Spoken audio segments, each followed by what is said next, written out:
Hey there, creatives! Welcome back, and a big hello to our new subscribers.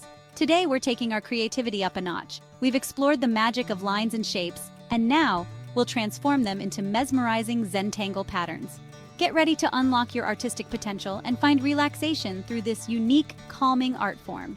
Whether you're here to unwind or spark new ideas, I'm excited to guide you on this creative journey. So let's dive in and start creating something amazing together. What is Zentangle? Zentangle is a super fun and easy way to create beautiful art using simple shapes like dots, lines, and curves. Think of it as doodling with a purpose. You create tangles with combinations of dots, lines, simple curves, S-curves, and orbs. These simple shapes are the elemental strokes in all Zentangle art. These patterns are mostly drawn on small pieces of paper called tiles. We call them tiles because you can then assemble them into anything your heart desires. Each tiny masterpiece, called a tile, is made by combining these basic shapes into intricate patterns known as tangles. Zentangle art can be non-representational and unplanned, so you can focus on each stroke and not worry about the result. You can also draw the outline of any shape and then fill it in with your favorite Zentangle patterns. You can most easily create Zentangle art by rotating your tile as you tangle, always keeping your hand in a relaxed position. You don't need to know what a tangle is going to look like to draw it. You just need to know the steps. The result is a delightful surprise. What's amazing about Zentangle is that it's all about the process, not the final product. You get to focus on each stroke, letting your mind relax and your creativity flow. And the best part? There are no mistakes, only opportunities for unique and beautiful surprises. Let us explore our creative side together in the following amazing speed project. Just relax, let us unwind, and Zentangle our stress away. Pause this video, go grab a pen, a piece of paper, and let's start tangling.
If today's video sparked your imagination and left you wanting more, be sure to give it a thumbs up and share the love with a friend. Together, we can spread creativity far and wide. Your support means the world to me and helps fuel the passion for creating even more content that inspires, uplifts, and brings joy. Thank you for being here on this journey and for being a part of this amazing community. I'm wishing you an incredible week ahead filled with creativity, positivity, and endless inspiration. Keep shining, and I can't wait to see you in the next video. Stay tuned for more arty adventures.